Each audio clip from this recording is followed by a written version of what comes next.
avait quelqu'un qui a dit que je peux pas jouer aux poupées, et après j'ai pleuré. Bienvenue sur Papatriarcat, le podcast qui réfléchit à la parentalité au XXIe siècle pour l'affranchir du modèle patriarcal. Dans cet épisode, je reçois Élise. Vous la connaissez peut-être dans son podcast Prenons un café, dans lequel elle parle de parentalité souvent, et aussi et finalement avant tout d'humanité. Soyons clairs tout de suite, je connais Élise depuis que j'ai lancé mon podcast, et elle fait partie des belles rencontres faites avec les réseaux sociaux. Nous avons même eu l'occasion de nous voir pendant nos dernières vacances estivales. Je précise ce point car cela ressort dans l'épisode. Avec son compagnon Alexis, ils ont fait une petite Alice, 5 ans, et ont décidé de s'arrêter là, au moins pour le moment. Le sujet de l'enfant unique est un sujet presque tabou encore aujourd'hui. Élise nous raconte ce qui a amené leur réflexion sur le sujet et répond à diverses questions. Comment cette question est venue à eux dès la maternité? Comment se rendent-ils compte qu'il n'y a plus de désir d'enfant? Et quels sont les enjeux autour de ce sujet, que ce soit les enjeux dans le couple, dans la société, professionnelle et personnelle? Parfois, il peut aussi y avoir des maladresses sur ce point. À commencer par la mienne dès la première question en lui demandant « Pourquoi avez-vous fait le choix de n'avoir qu'un seul enfant ?» Je vous laisse écouter sa réponse et je vous souhaite une très bonne écoute. J'aime pas tellement qu'on me dise que j'ai un seul enfant. Ok, J'ai une enfant, tu as une enfant. mais j'ai pas un seul enfant. Parce que dire un seul enfant, ça impliquerait qu'il manque quelque chose. Et je suis pas tellement d'accord avec ça. Donc tu as une enfant J'ai une enfant, en effet. et tu ne souhaites pas en avoir d'autres. Exactement. Et donc toi, ta fille, tu as choisi que ça serait ton seul enfant. Ouais. Vous avez choisi ça ensemble, sûrement avec ton mari. Alors en fait, bon déjà on n'est pas encore mariés. Ça viendra, mais c'est pas encore Alexis, il y a une demande à faire. C'est déjà fait. Ah. Eh oui. Mais C'est c'est tellement pas le sujet de ce podcast. Et en fait, si tu veux, on a ce désir chacun de notre côté, donc ça tombe bien. Ça tombe bien qu'on ait tous les deux ce désir de l'enfant unique, de l'unique enfant, ouais, de pas avoir d'autres enfants. Et c'est marrant parce qu'en fait, même si on a cette envie-là, on en parle quasiment toutes les semaines de ce sujet-là. Ah, c'est marrant ça. Ouais, c'est un sujet qui s'arrête jamais, enfin qui est toujours présent. Comment t'en es venu à te dire, alors peut-être qu'après tu pourras nous parler de la réflexion de couple, mais toi, individuellement, comment t'en es venu à te dire que ta fille serait pour le coup votre seul enfant? En fait, c'est venu un peu petit à petit parce que tu vois, enceinte, quand j'étais enceinte, je savais pas que ça serait ma seule grossesse. Bon, déjà, c'était pas ma seule grossesse et ça, je l'ai conscientisé que très récemment puisque j'ai déjà vécu une grossesse avant ma fille que j'ai choisi d'arrêter. Donc, j'ai choisi d'avoir recours à l'avortement il y a maintenant 12 ans. Ça fait longtemps. Donc, la grossesse de ma fille n'est pas ma première grossesse, elle est ma deuxième grossesse, sauf qu'à l'époque où je la vivais, ça, je le conscientisais pas. Pour moi, c'était ma première grossesse. Par contre, quand j'étais enceinte, je pensais pas que ça serait la seule. Mais je pensais pas non plus que forcément à la prochaine, tu vois. Parce que je sais que parfois, on peut penser ça, dire, ah, ben, la prochaine, je ferai comme ça, ou à la suivante, ça se passera comme ça. Et en fait, moi, non, jamais. Mais je savais pas non plus que c'était la seule. Et en fait, c'est un truc, c'est pas un choix qui a été arrêté dès le départ, c'est que c'est venu en fait, en fait, quand tu te poses la question d'avoir un deuxième enfant, enfin, quand surtout les gens te posent la question du deuxième enfant, parce que je pense que c'est surtout la question des gens avant nos propres questionnements, parce que déjà à la maternité, on me posait les personnels soignants me posaient déjà la question, enfin en me disant ah bah pour le prochain. Calmez-vous en fait, s'il vous plaît, mon périnée est un peu en 1000 morceaux, enfin détendez-vous, on va déjà faire celui-là, après on verra bien, mais c'était ouais tout de suite penser à la suite et penser à l'autre enfant, alors que non, on n'y était pas du tout parce que on venait de devenir parents, et ouais, c'est quelque chose qu'on a commencé à nous demander. Et donc du coup qu'on a commencé à questionner, que j'ai commencé à questionner, et en fait autant pour ma fille, l'envie était là, c'était même pas une question. Enfin, j'avais envie d'avoir un enfant, j'avais envie d'être mère, enfin, elle était très désirée, mais là il y avait aucun désir qui était là. Il y avait pas cette envie de connaître une nouvelle grossesse, il y avait pas cette envie d'avoir un autre enfant. C'était juste pas là. Et c'est ça qui m'a questionnée.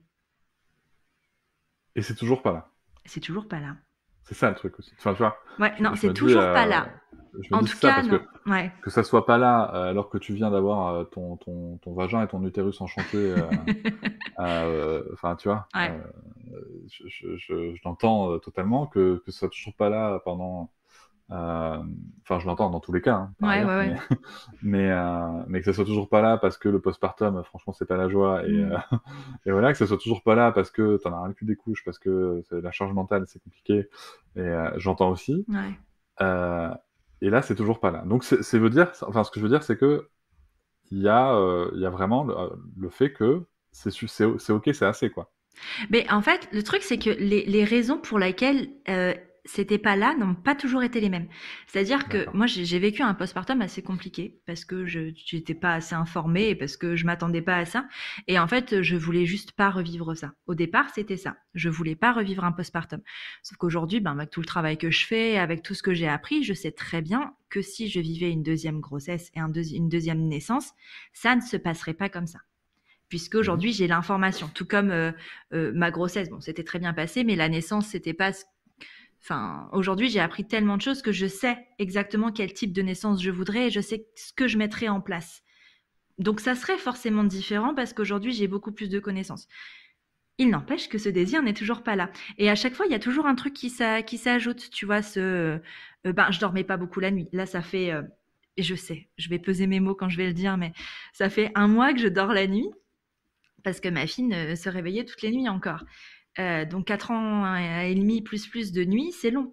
Donc au début, je voulais pas. Enfin, il y a eu cette période-là de ben non parce que je veux pas retomber là dans ce sommeil-là. Et après, il y a eu ben non, j'ai envie de développer ma carrière. Non, j'ai envie. Il y a toujours une excuse en fait. Et je me dis que s'il y a une excuse, c'est qu'en fait le désir il est juste pas là parce qu'en fait quand j'ai désiré ma fille, peu importe la situation dans laquelle j'étais en fait. C'était elle, enfin elle, je savais pas, mais en tout cas c'était ça. Je voulais être mère, lui Alexis voulait être père, on voulait être parents en fait. Et il y avait peu importe la situation, peu importe là où on habitait, peu importe. En fait ça primait sur tout. Aujourd'hui il y a tout qui prime sur ça. Donc enfin c'est qu'il y a le désir est pas là quoi. Alors moi, ça c'est hyper intéressant pour le coup d'entendre ce schéma inverse un petit peu de la réflexion de- qu'on fait pour avoir un enfant. Ouais.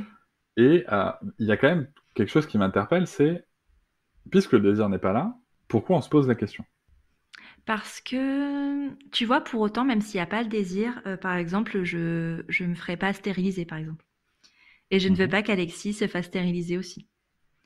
mhm. Parce que, en fait, je veux avoir cette option de changer d'avis.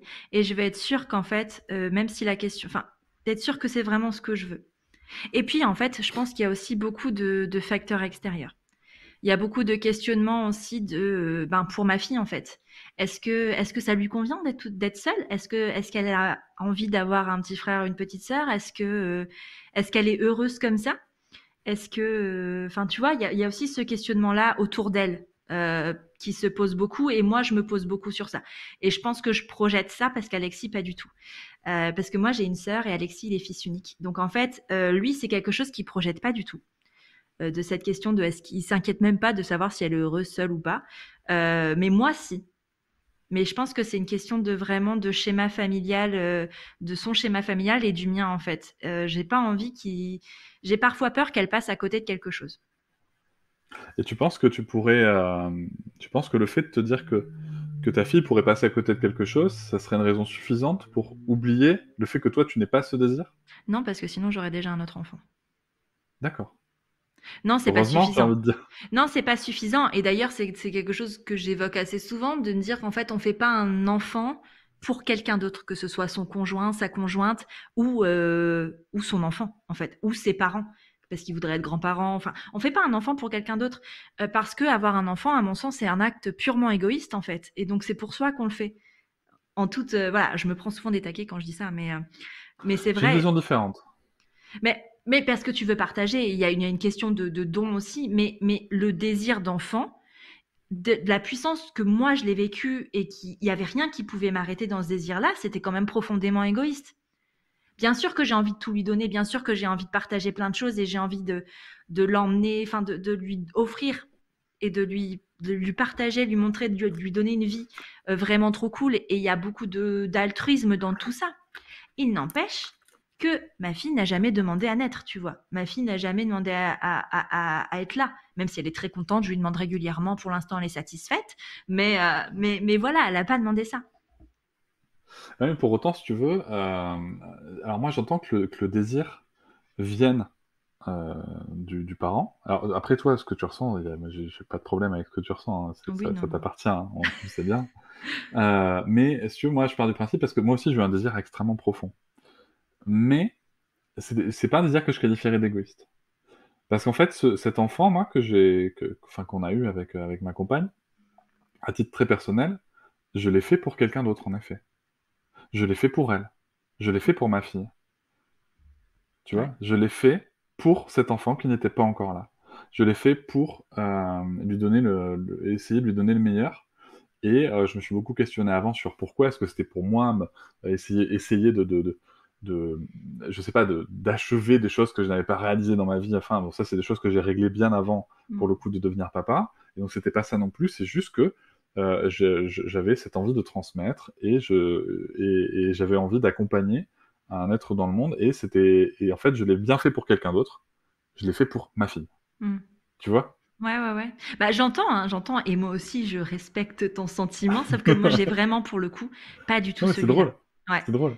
pas du tout, du tout, du tout et je l'ai pas, elle est pas là pour enfin, elle est pas là parce que je pensais à elle alors c'est encore c'est pas ça, c'est que vraiment j'avais moi enfin ce désir-là, il était, on s'aimait tellement fort en fait avec Alexis que moi je pense que j'avais besoin d'une autre personne à aimer parce qu'en fait c'était trop et du coup j'avais besoin de et c'est vrai que ça m'a apaisé dans un sens de tous ces sentiments que j'arrivais pas à enfin que le pauvre il se prenait comme ça là et et j'avais besoin vraiment d'aimer une autre personne mais de faire de me servir de cet amour là et de l'offrir à une autre personne et de le donner à une autre personne mais pas pour elle vraiment c'était plus pour moi finalement plus qu'autre chose mais ceci dit quand tu me parles de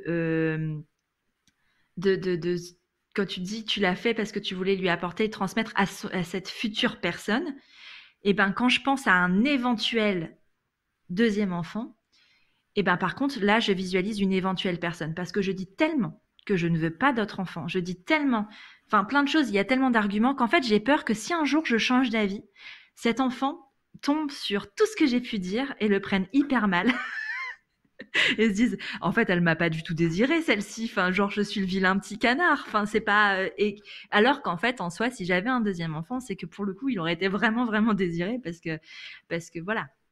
Mais je pense que tu touches un sujet qui est hyper important, c'est déjà le fait qu'on a le droit on a tout à fait le droit de dire je ne veux pas d'enfant, ou je veux un seul enfant, ou je veux 5 enfants, Mmh. et changer d'avis. Ouais. On a juste le droit de changer d'avis, tu vois. Bah oui on a le droit. C'est pas parce que demain, je sais pas, peut-être que dans un an, on refera un podcast qui s'intitulera Comment j'ai changé d'avis. Alors dans Euh, un an non. Je pense pas.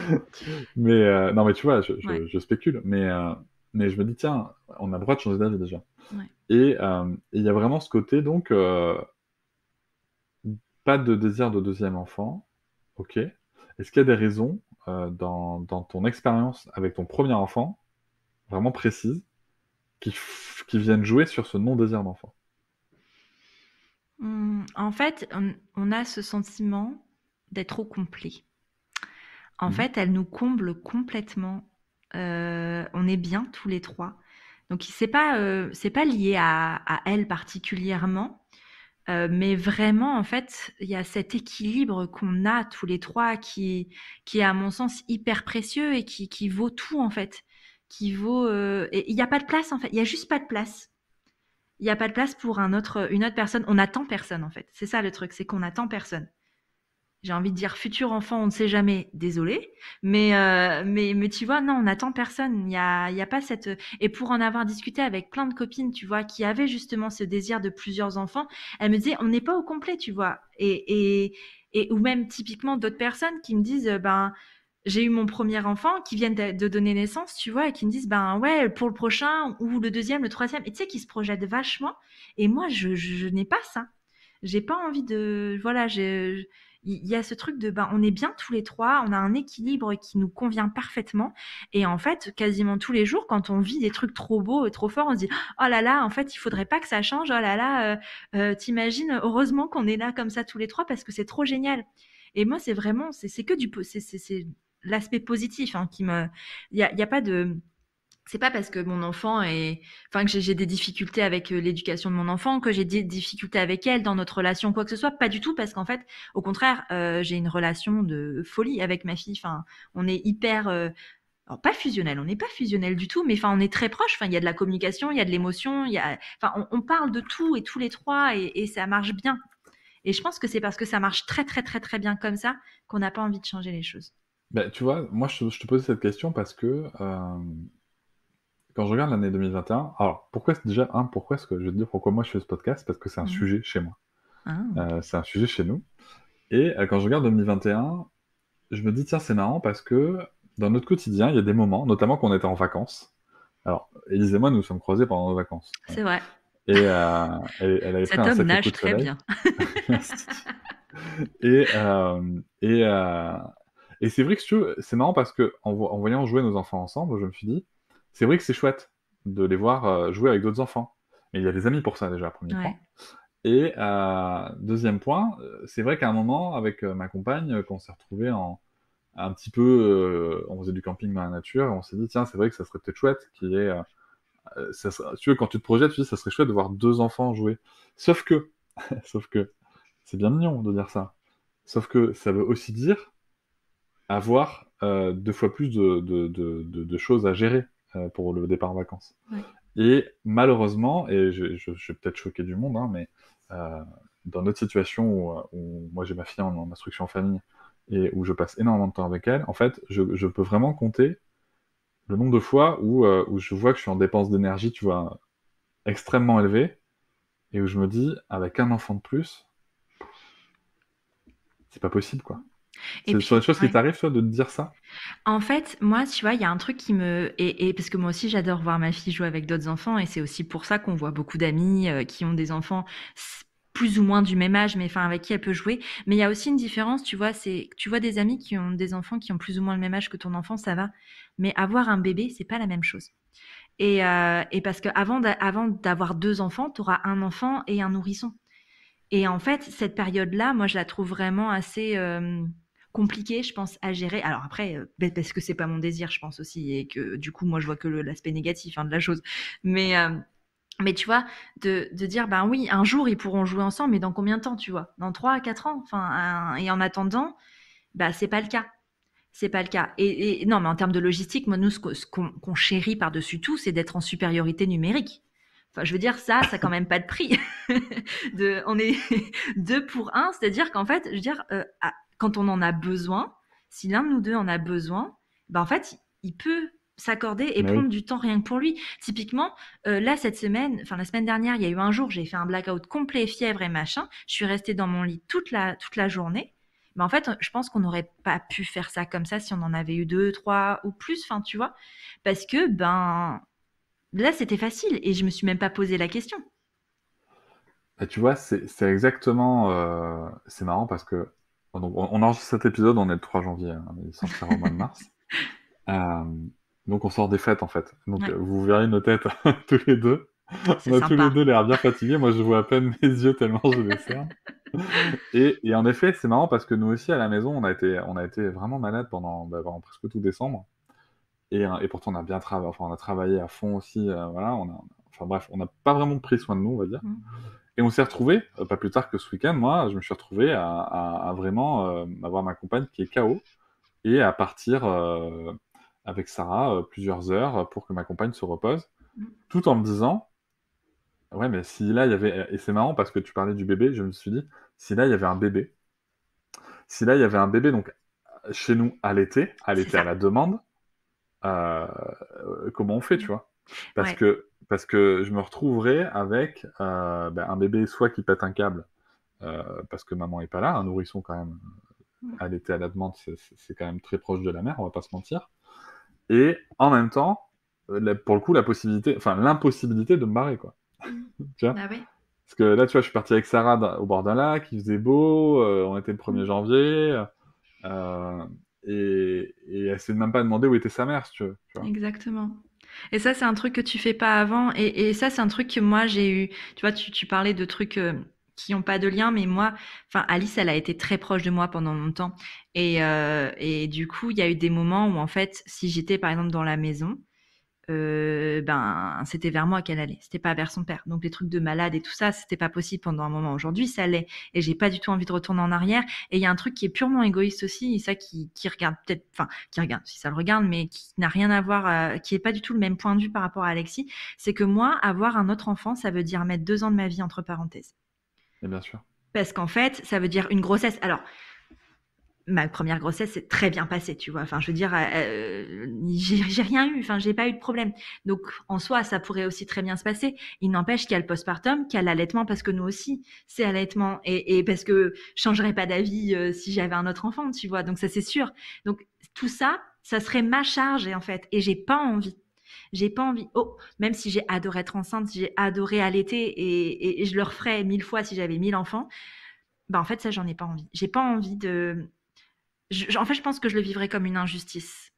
Même si c'était un choix, je le vivrais comme une injustice. Je pourrais pas être malade, tu vois. Moi, ça me fatigue de pas pouvoir être malade. C'est pas Non, mais possible.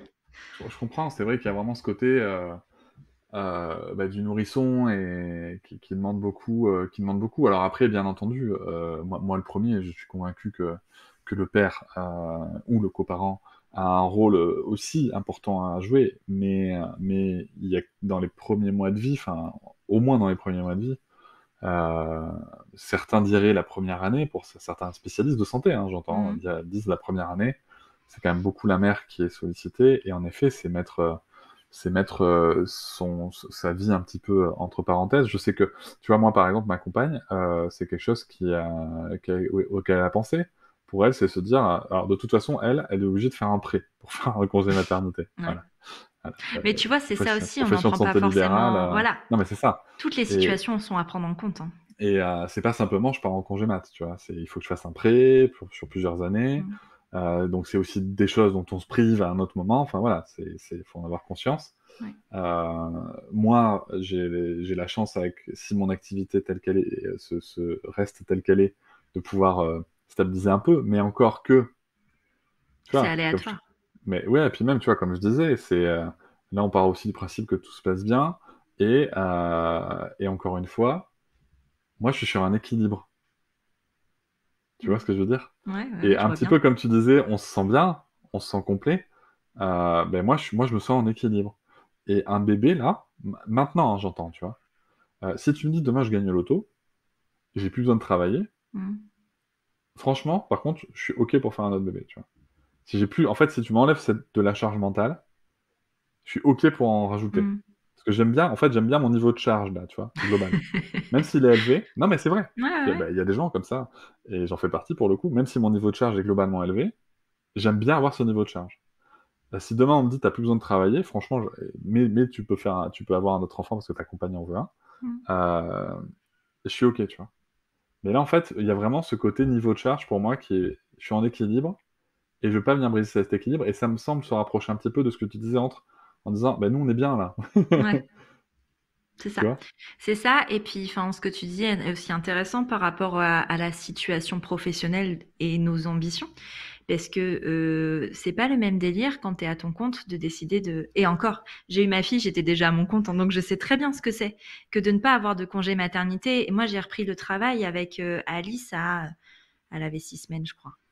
Et encore au début, je devais faire 4 semaines, mais j'ai réussi à. Je m'étais mis 2 semaines de sûreté au cas où, et j'ai bien fait. Et j'ai repris mon travail à 6 semaines, mais donc avec un bébé de 6 semaines avec moi. C'est vrai. Le fameux pic des 6 semaines. C'était fantastique, hein. C'était vraiment un régal. Et voilà. Et ça, aujourd'hui, ça. Bon, à l'époque aussi, Alexis était salarié. ce qui n'est plus le cas aujourd'hui. Donc en fait, Ouais. il y a aussi plein de choses comme ça qui ont changé et qui étaient hyper confortables à l'époque, parce qu'à l'époque, il était salarié dans une entreprise qui nous permettait d'avoir une crèche d'entreprise, par exemple. Ça, c'était facile, à moindre coût. Aujourd'hui, on devrait se taper les trucs qui, pour faire garder notre enfant, qui seraient beaucoup trop élevés financièrement que ce qu'on pourrait se permettre. Donc ça voudrait dire avoir notre enfant à la maison. Sauf qu'en fait, c'est bien pour ceux qui le souhaitent. Moi, j'ai vraiment, au début, si, hein, clairement, moi j'ai passé 6 mois avec elle et c'était 6 mois de pur bonheur. Par contre, au bout de 6 mois, il fallait que ça s'arrête. Elle n'a pas été à la crèche à temps plein parce qu'on ne souhaitait pas. Mais par contre, ça a été bénéfique. J'ai été une meilleure mère ensuite parce qu'en fait, j'ai tout fait. Parce que c'est pas seulement en fait de l'avoir avec moi tout le temps, c'est qu'en fait, je travaillais en même temps. Je travaillais en ayant mon bébé et en ayant seule à gérer tout ça, en étant seule à gérer tout ça, avec une frustration de la part d'Alexis parce que en fait, moi, j'étais au quotidien avec elle et pas lui, et donc du coup, moi, je connaissais plus de choses que lui, et donc du coup, je suis devenue la figure d'attachement de ma fille, et ça a été hyper dur à vivre pour lui, parce que cette histoire de figure d'attachement, on n'en parle pas assez. Hein. Écoute, ça tombe bien parce que j'ai sorti un livre le 13 janvier 2022 qui s'appelle Tu vas être papa, et justement j'en parle. Mais dis donc. je te laisse continuer. On l'a pas fait exprès, mais... C'était la coupure autopromo. La coupure pub. Quoi, tu fais des pubs sur ton podcast, Cédric? Oh là là, c'est pas bien. C'est un autre sujet. Reprends ton récit, donc la figure d'attachement. Et en fait, ça a été dur parce que ça a été dur pour moi parce qu'en fait, j'avais l'impression que sans moi, ça n'allait pas. Et j'aime bien mettre les mots, j'avais l'impression que. Oui, c'est quelque chose qui était très interne, à moi. Enfin, c'était mon ressenti. C'était pas. Aujourd'hui, je sais que c'est faux. Hein. Oui, mais alors pour le coup, par expérience de témoignage, je pense que tu as les mêmes. C'est quelque chose qu'on retrouve dans plein de couples parentaux, dis donc. Bah oui. Mais parce qu'en fait, quand tu es 24 heures sur 24 avec ton enfant, il n'y a que toi qui le connais aussi bien.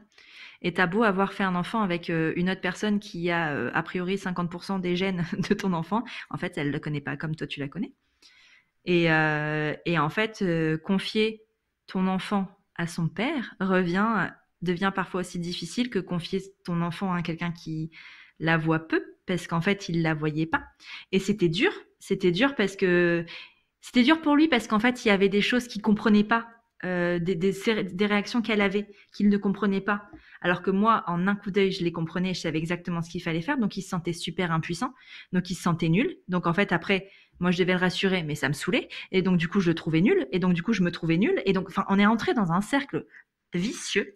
Non, mais le baby clash et les machins des couples qui se séparent la première année, on aurait pu le faire 1000 fois. Je sais même pas comment on a résisté à ce truc-là. Parce que c'était l'enfer. Et à un moment, quand Alice a eu 10 mois, j'ai eu l'opportunité d'avoir un job salarié. Et donc, du coup, j'ai été séparée un peu plus de ma fille. Elle allait à la crèche un peu plus souvent et il a eu l'opportunité d'être là plus avec elle parce que le soir, quand il rentrait avec elle, j'étais pas là.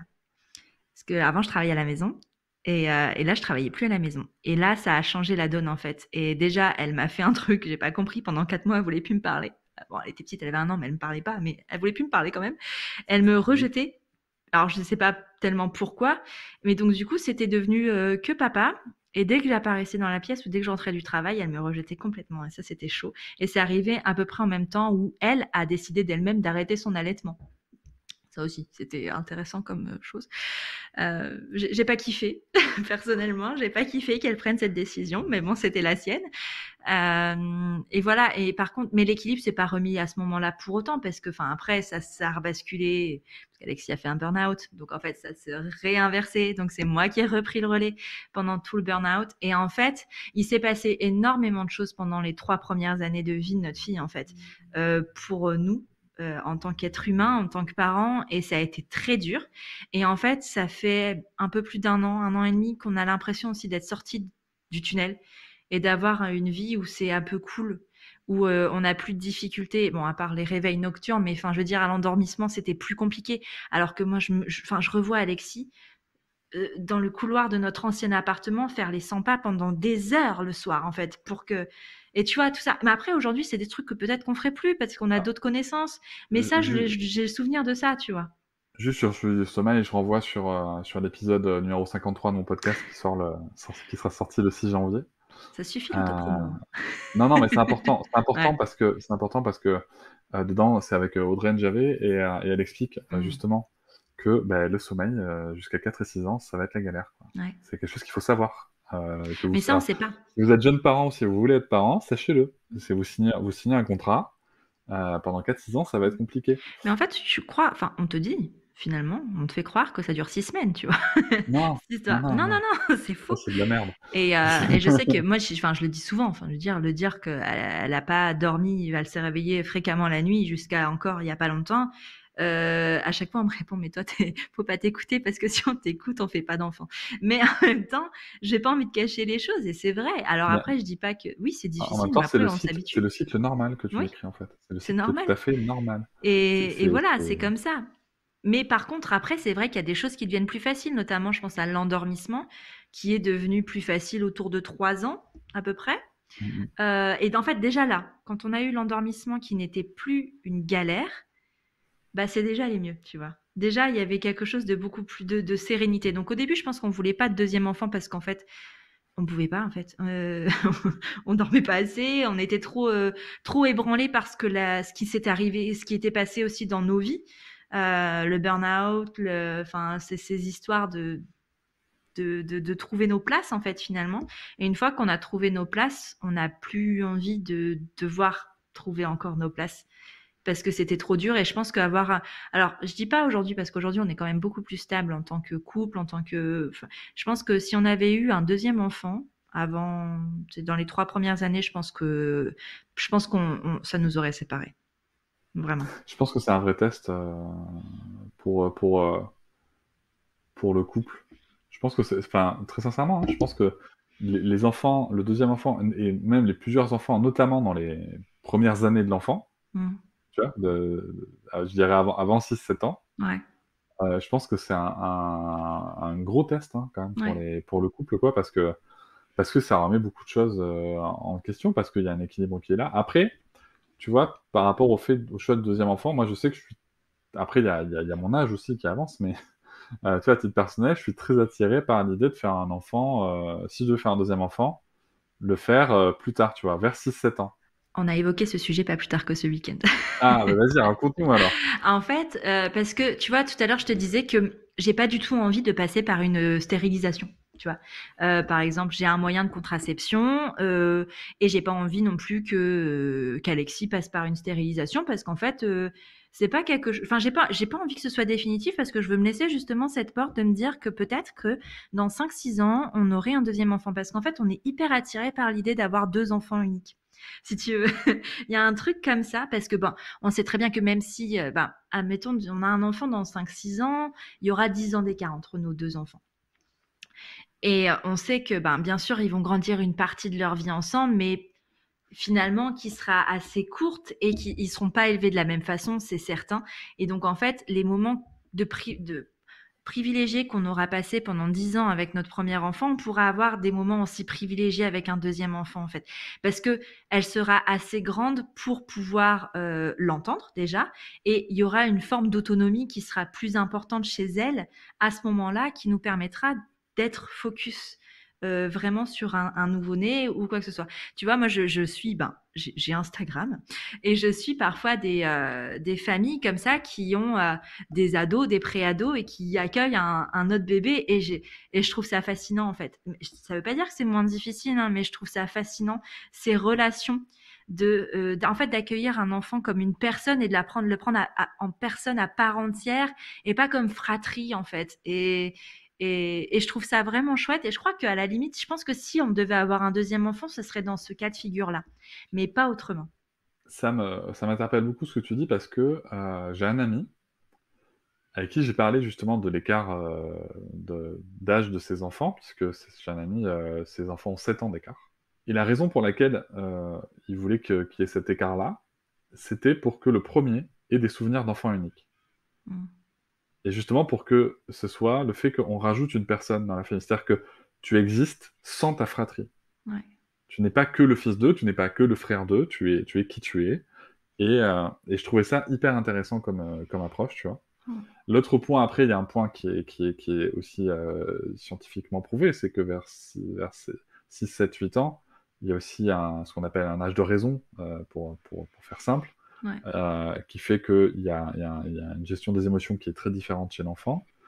Et, et après, moi, il y a quelque chose qui m'interpelle aussi, c'est qu'on a des amis qui ont, par exemple, eu 8 ans d'écart entre deux enfants, qui en ont 3, donc il y en a un au milieu. Ouais. Mais bref, entre la plus grande en tout cas et la plus petite, il y a 8 ans d'écart.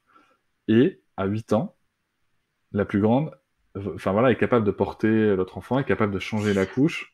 Enfin, Ça doit être un vrai je, soulagement en tu vois, vrai. je suis pas en train de dire, je Non, suis pas tu en les train de dire, utilises pas comme nounou. tu utilises pas les gosses, tu vois, c'est pas ta nounou, quoi, Ouais. voilà.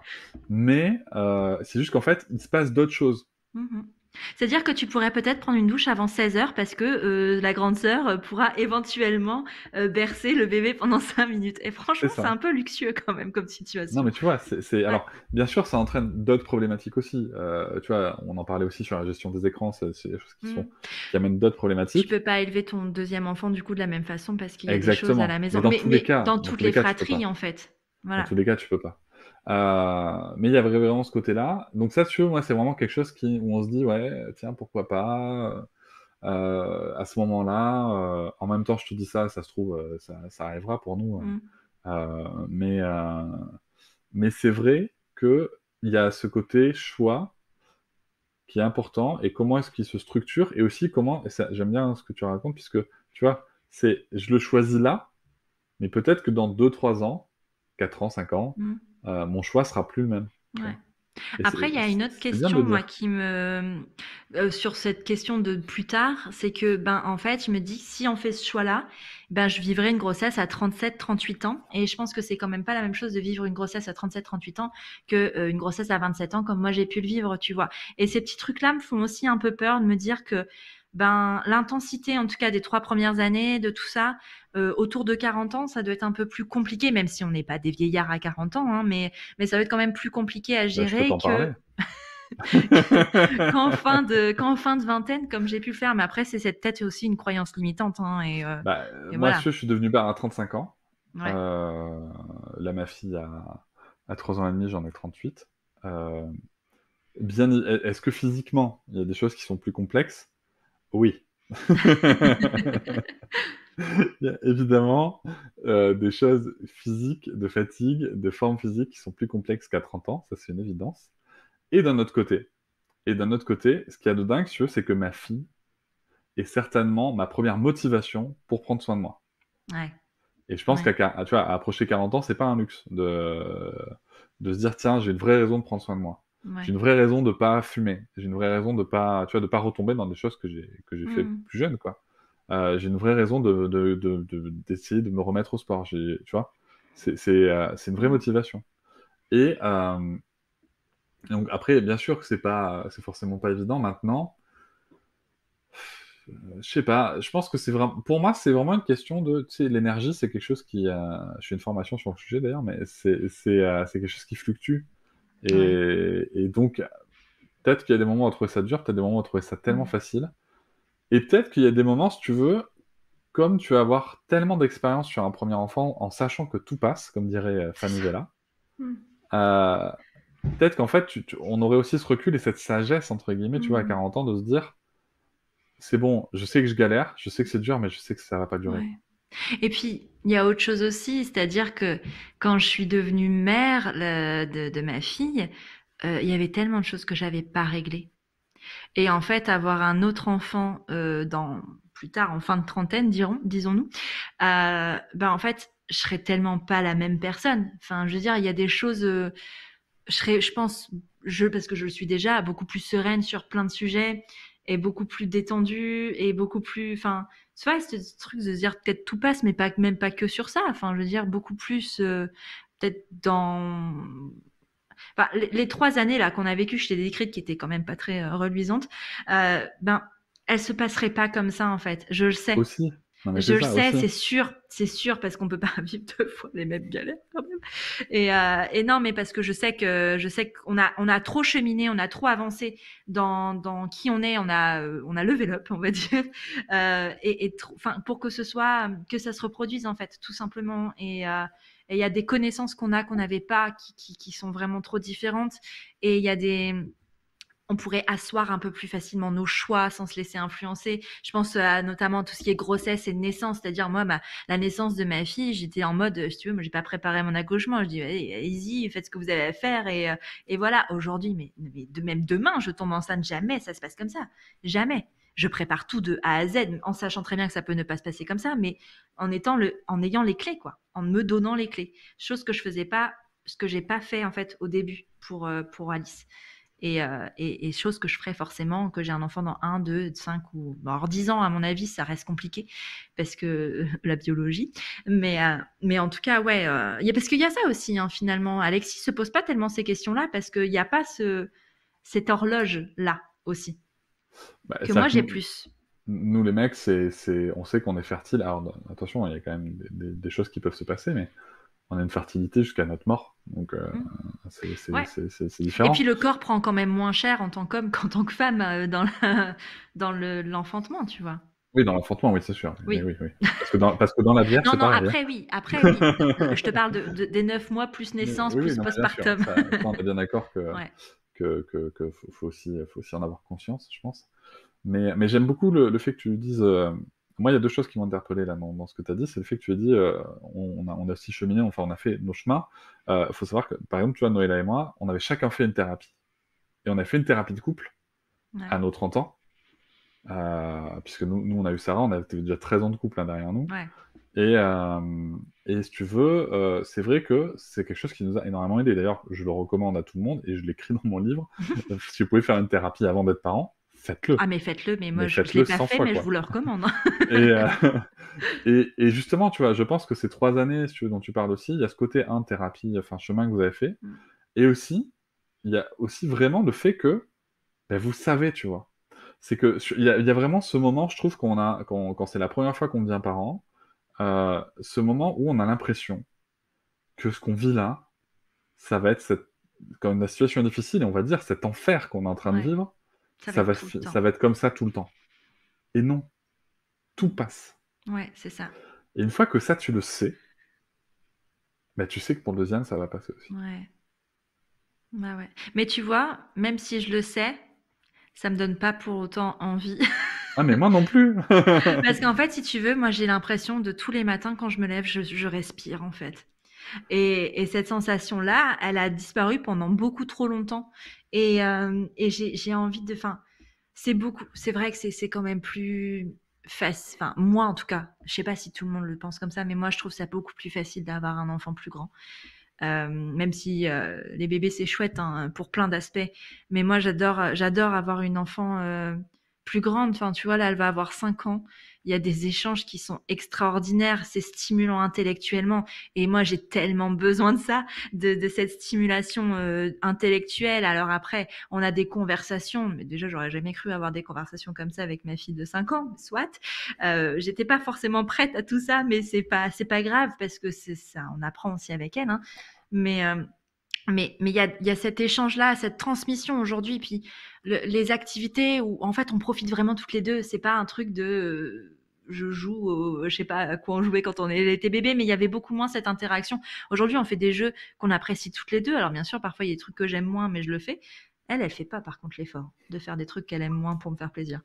Notons ça hein, quand même, il reste, hein, c'est pas cool. Mais enfin, tu vois, il y a quand même cette notion de plaisir partagé et de faire des choses tous les trois. Enfin, je veux dire, il y a rien qui me fait plus kiffer que d'être à table le soir tous les trois et de raconter nos journées et de discuter de plein de sujets et de l'entendre poser des questions sur des sujets. Enfin, elle est hyper intéressée, tu vois. Et ça, mais je kiffe tellement, mais je crois que c'est même pour ça que je suis devenue mère, en fait. C'est pour tous ces échanges-là qu'on n'avait pas avec un nouveau-né qui... Je dis pas qu'il n'y a pas d'échange avec un nouveau-né, je dis juste qu'ils sont différents et qu'ils ne me stimulaient pas assez, ils ne me contentaient pas assez, ça me donnait pas assez. Alors que là, aujourd'hui, mais j'ai tout ce que j'ai toujours rêvé d'avoir, avec elle en tout cas. Ouais, mais je comprends bien. Je comprends très bien, et c'est vrai que c'est quelque chose qui fait beaucoup de bien, je trouve. Mais encore une fois, tu sais, c'est cette notion d'équilibre. Ouais. Là, je suis bien comme je suis. Et puis, il y a aussi ce côté, si tu veux, quand tu te projettes, là, tu vois, moi, par exemple, quand on se projette, là, au moment où on enregistre, hein, quand je me projette comme ça sur le fait d'avoir un deuxième enfant, genre, dans l'année, tu vois. je me dis, waouh, financièrement, je suis pas stable. On est aussi en instruction en famille, nous, tu vois. Donc ça veut aussi dire, soit je mets 2 instructions en famille, Mhm. soit, euh, comment dire, soit trouver une école qui nous convienne pour 2 enfants plus tard, Ouais, sachant que ça coûte une ça coûte méga de blinde l'argent. et Ouais. que à date, en tout cas, on n'a pas les moyens. Soit lâcher l'école publique. Donc, si tu veux, moi, ce qui m'interpelle, c'est que ça veut aussi dire, euh, quelque part, lâcher sur des choix de vie qui font partie de notre projet de vie, comme l'instruction en famille. Et j'ai pas envie qu'un deuxième enfant, en fait, vienne nourrir des regrets, tu vois. Mm. Mais tu vois, c'est ce que je te disais tout à l'heure, c'est que autant pour Alice, enfin pour notre premier enfant, euh, toutes les situations en fait ne comptaient même pas à côté du désir d'enfant. Alors qu'aujourd'hui, enfin, t'as ce truc tu sais à quoi tu vas renoncer. Bon après déjà tu sais, ce que tu sais pas aussi quand tu vas avoir un enfant pour la première fois, tu sais pas. Mais de se dire qu'en fait, à partir du moment où ce désir-là surpasse pas ce à quoi je dois renoncer, c'est qu'il n'est pas assez important et que c'est pas le moment. Enfin, en tout cas, moi, je le vois comme ça. Et c'est suffisant pour me donner une raison. Après, alors c'est pas un enfant, mais moi, je viens de créer ma société. J'ai Oui, créé mon entreprise il y a 2 mois. Tiens, ça fait 2 mois déjà.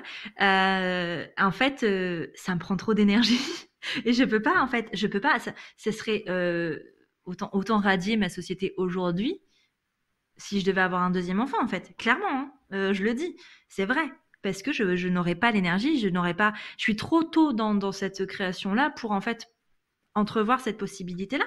Et puis j'en ai pas envie, mais en même temps, enfin l'entrepreneuriat, à mon sens, pour moi, de la façon dont je la vois, de la façon dont je le vis, c'est aussi intense que la parentalité. C'est pour ça aussi que nous, on n'a pas fait ce choix d'instruction en famille. Pendant un moment, ça m'a questionné, mais aussi parce que moi, j'ai besoin de ça. J'ai besoin de ça pour aller pour être épanouie et du coup je sais enfin dans la façon dont moi je le vois c'était pas compatible avec une instruction en famille et aussi ça a aussi été déterminé par notre choix d'enfant unique. Parce que Alice n'ayant pas de frères et sœurs, Alice en plus c'est la première à être arrivée dans notre groupe, dans notre famille et tout ça, donc elle n'a pas forcément beaucoup d'enfants de son âge autour. Elle avait un énorme besoin de stimulation et à la crèche, elle a trouvé cette stimulation-là. Elle était vraiment heureuse là-bas. Et donc, du coup, on a continué comme ça, tout en ayant quand même dans un coin de la tête, quand elle est entrée en petite section, alors nous, on a fait le choix de l'école publique, quand elle est entrée en petite section, on n'était pas très, très serein, clairement. Parce qu'on sait exactement comment ça se passe dans l'éducation nationale. Hein, tu vois, on y va en pleine conscience aussi. Hein, on sait faire quoi on va. C'est un choix quand même qui reste réfléchi. En petite section, quand elle est entrée, on s'est quand même dit, ok, alors on a cherché des écoles alternatives. Nous, on a la chance d'en avoir. C'est vrai que qui sont pas, qui restent accessibles à peu près. En tout cas, là où on habite. Donc, on sait qu'il y a toujours cette option-là. Donc, on a tenté. Si ça allait pas, je pense qu'on aurait tenté du coup l'autre école qu'on avait vue. Et si ça n'allait pas, par contre, on était prêt à remettre nos choix et nos envies en question en fait pour elle. Il se trouve que cette dame est fan inconditionnelle de l'école. Vraiment, si je la privais aujourd'hui, je crois qu'elle en serait malheureuse. Et parce qu'on a eu la chance aussi de tomber sur des profs vraiment extra et qu'on est dans une école où je touche du bois, tout se passe super bien. C'est-à-dire que c'est peut-être la ville hein, qui veut ça aussi, mais avec des bons budgets, enfin, ils ont les moyens de faire des choses sympas.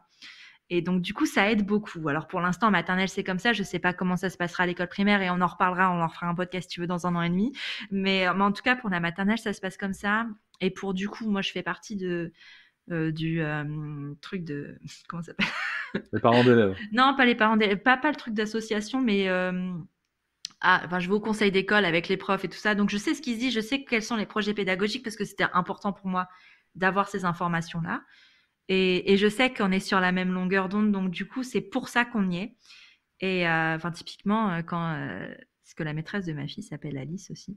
C'était le gros sujet de l'année scolaire. Et il y a un moment où en fait, j'ai dû lui parler parce que Alice est hypersensible.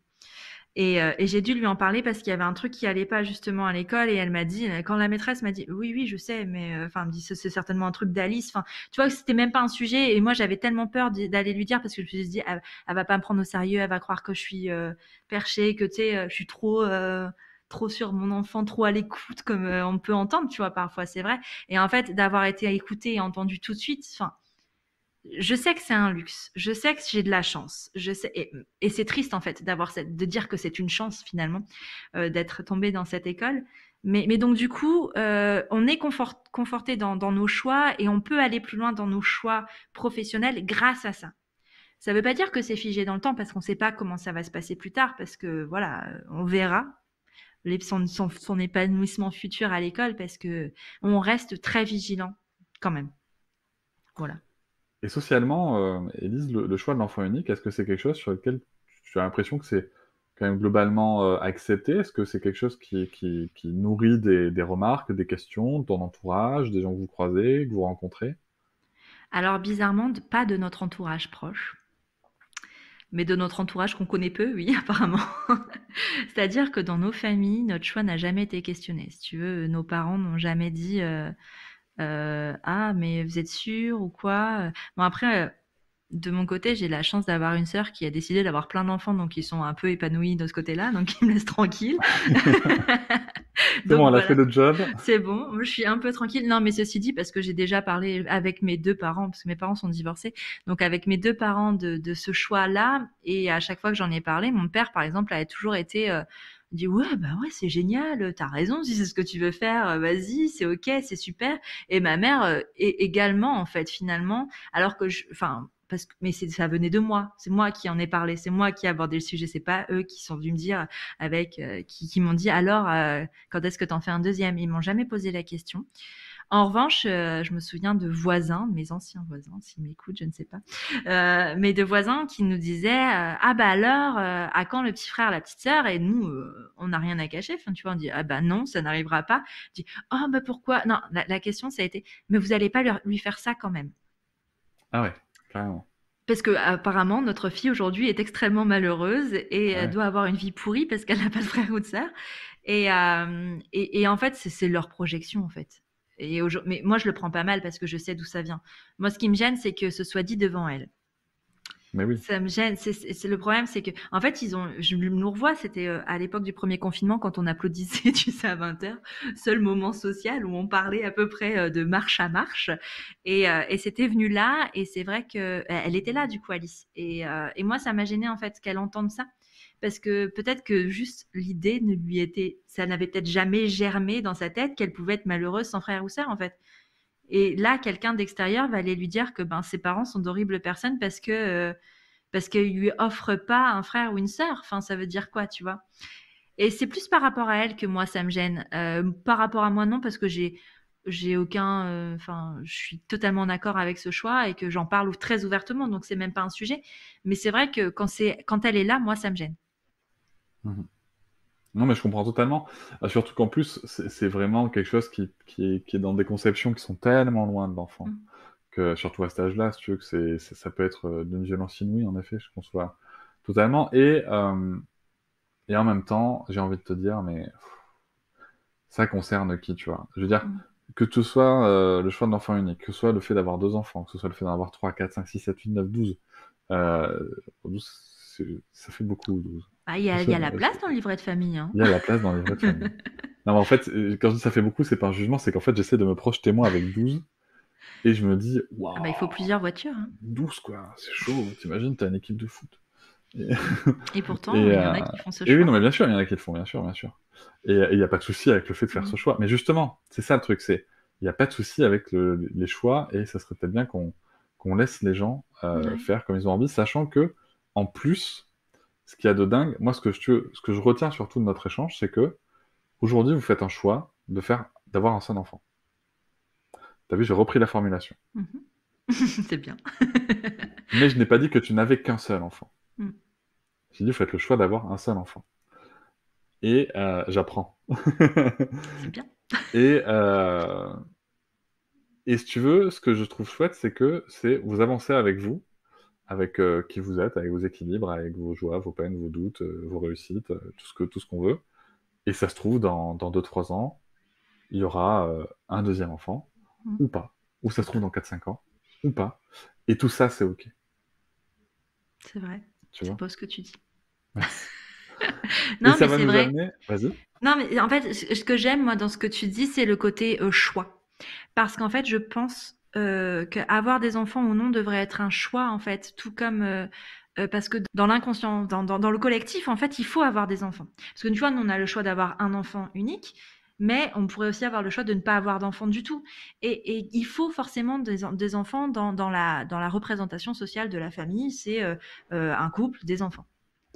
Et je dis bien, et j'insiste sur le des enfants, parce que dans la représentation, c'est un couple des enfants. C'est 2,6. deux. 2,6 ou 2,4, je crois. Je sais En plus fait, ce tu que peux en faire un troisième si tu en as eu deux du même sexe.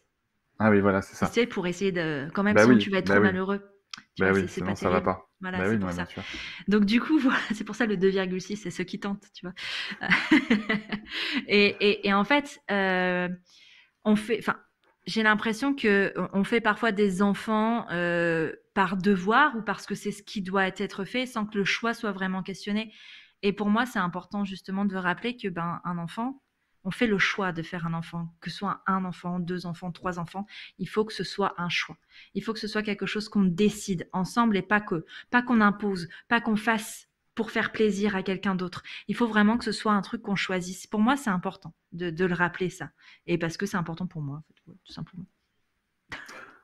Bah écoute, je te rejoins complètement que c'est important de rappeler la notion et l'importance du choix et du respect du choix de l'autre.